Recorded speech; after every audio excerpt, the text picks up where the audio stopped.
I don't know how exactly British and American internet is going to be different, but we're going to be checking out Lost in the Pond, and I compared British and American internet. Here's what I found. Yeah, I thought we got the same internet. So really curious to see what's different about British and American internet. Really excited to get into this. Before we do, I appreciate if you guys can subscribe button. Let's see what's different between my internet and your internet. Hello, I'm Lawrence, and I'm on a quest to uncover all of the memos that Britain and America lost in the pond. And one of those memos pertains to the internet.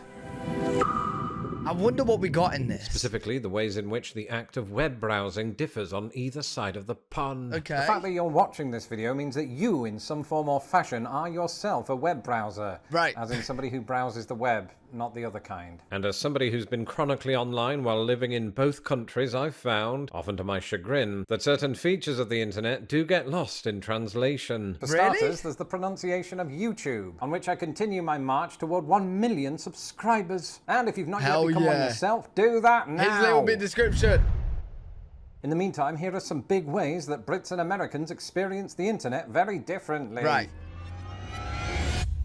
Believe it or not, my own experiences with these differences predate my move to America.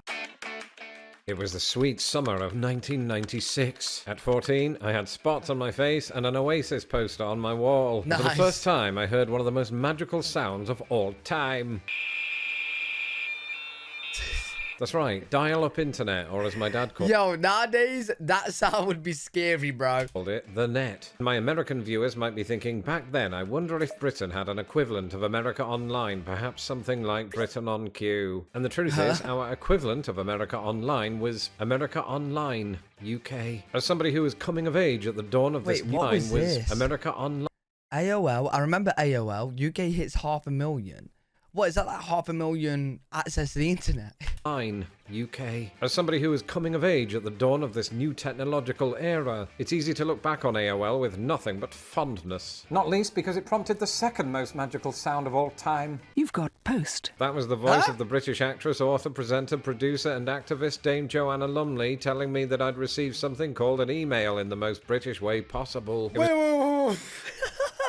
Wait, they called it post? Instead of saying you got you got an email, you got mail, you got post? Joanna Lumley telling me that I'd received something called an email in the most British way possible. It was only decades later I discovered that Americans were greeted with something slightly different. You've got mail. In hindsight, it's surprising I didn't learn of this difference sooner. Yo, we don't say post no more. Like, we say post when we're actually talking about the mail, but like online, if I've got like an email, I'll just say I've got emails.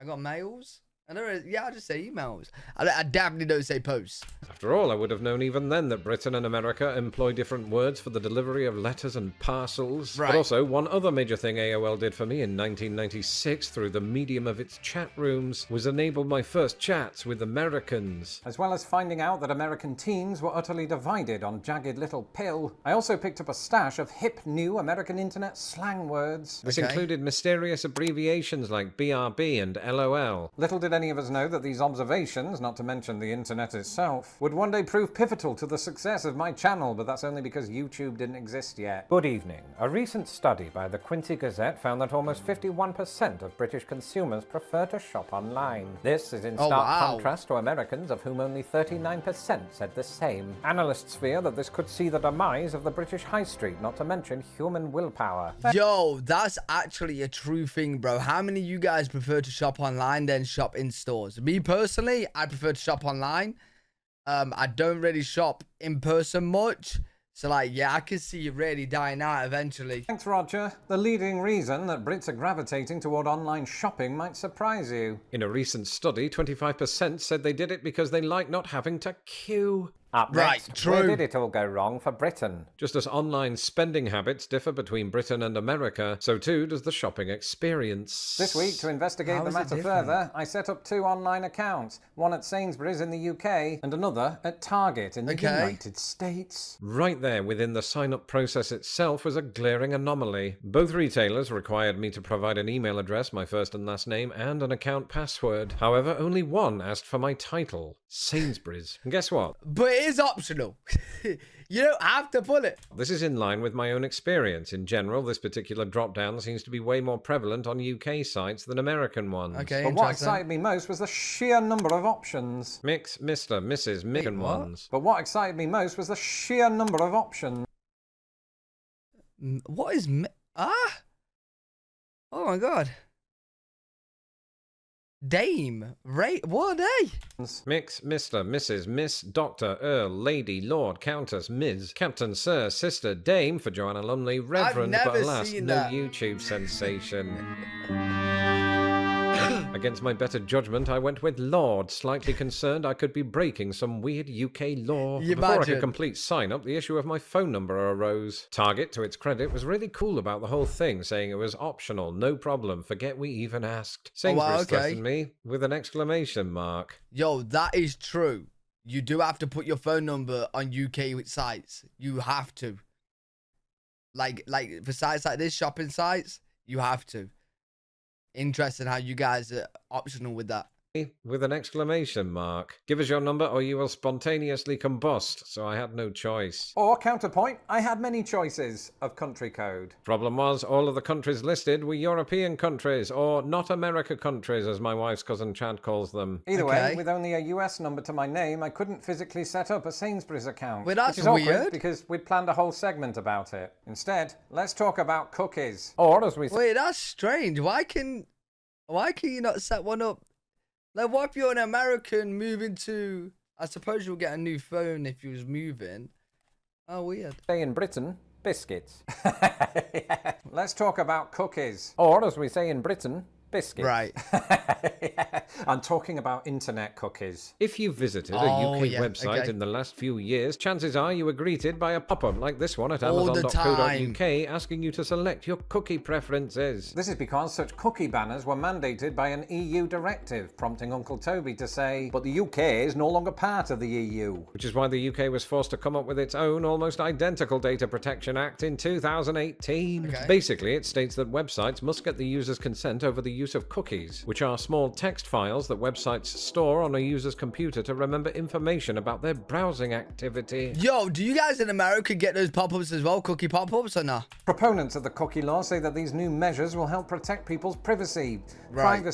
You'll notice that this, much like British currency, is absent from the American iteration. Oh, In the US, really? no such law has been passed at the federal level, which apparently has nothing to do with the harmful stereotype that Americans can't say no to cookies. But a handful of states, including Virginia, have passed their version of the law, which is evidenced by a cookie banner on an otherwise popular dating site, Virginia is for Lovers. Wait, no, that is in fact Virginia's tourism page. But most of the time, web surfers in the US won't see messages like this. Oh, wow, because the US is part of a interesting. dwindling number of countries without a national cookie law.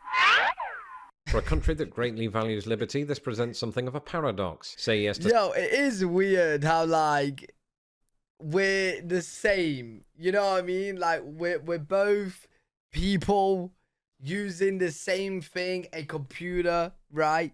But because we're in different countries, it's totally different. You know what I mean? Not totally different, but you know what I'm saying? Like, slightly different. a slightly better control over your online privacy, or say yes Weird. to an internet free from the tyranny of an extra click. Let me know in the comments what you think. In other news, does this video, the one that you're watching right now about British versus American internet differences, need to be spot checked? Sorry, mate, that was a typo. It should have read, does this video need to be spell checked? Clearly, yes. And my attitude towards spell check, which frankly I despised when living in England, shifted after I did the same to America. You see, to this young, naive, slightly pretentious creative writing student of the early 2000s, red squiggly lines were an affront to my ego. I don't need you. I can spell floxy nosy nihilipilification Wait, is that actually a backwards. word? For clarity, whether I was using Microsoft Word or browsing the internet, my spell check language, as is standard in the UK, was always set to British English. Right. And then it wasn't. You see, the autumn of 2008 will forever be etched in history as a period when I became America's finest British import after apple pies. Yeah, I swear my computer was broke at some point because, oh, I had the wrong saying. Because I would literally, like, get the spell errors, but then it would just correct it constantly to American English. You know what I'm saying?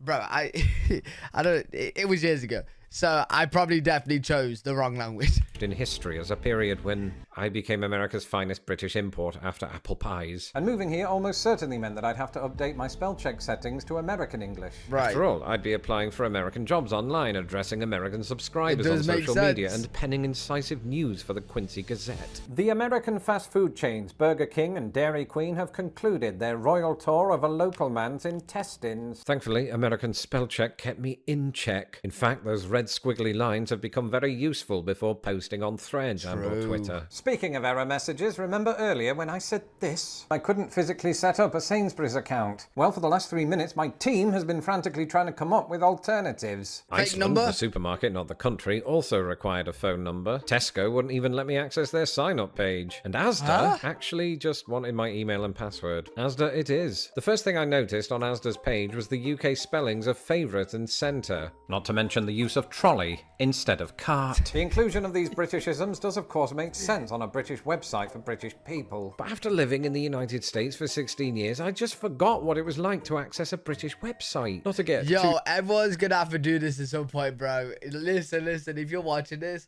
just sign up to a UK shopping site. It's actually fun. I've done it on stream before, and I think I didn't sign up to it, but I went on an American shopping site.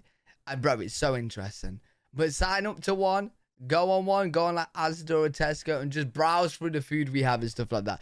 You will probably see why I'm so jealous of your shops. too sentimental, but in many ways it was like visiting an old friend. A boring old friend that you once relied on for pasties. But as an exemplary professional, I was here to do a job, and that job was to compare the checkout experiences of Asda and Target. I tested each cart/trolley using a multi-pack of chips, or as they're known in Britain, crisps. Okay. For Target, I'm buying a 10-pack of Lay's Classic. In the UK, Lay's chips are known as Walker's Crisps. However, as is fairly typical in the UK, these often only come in packets of 6, a bit like your average British. Yeah, we definitely don't get packets of 10.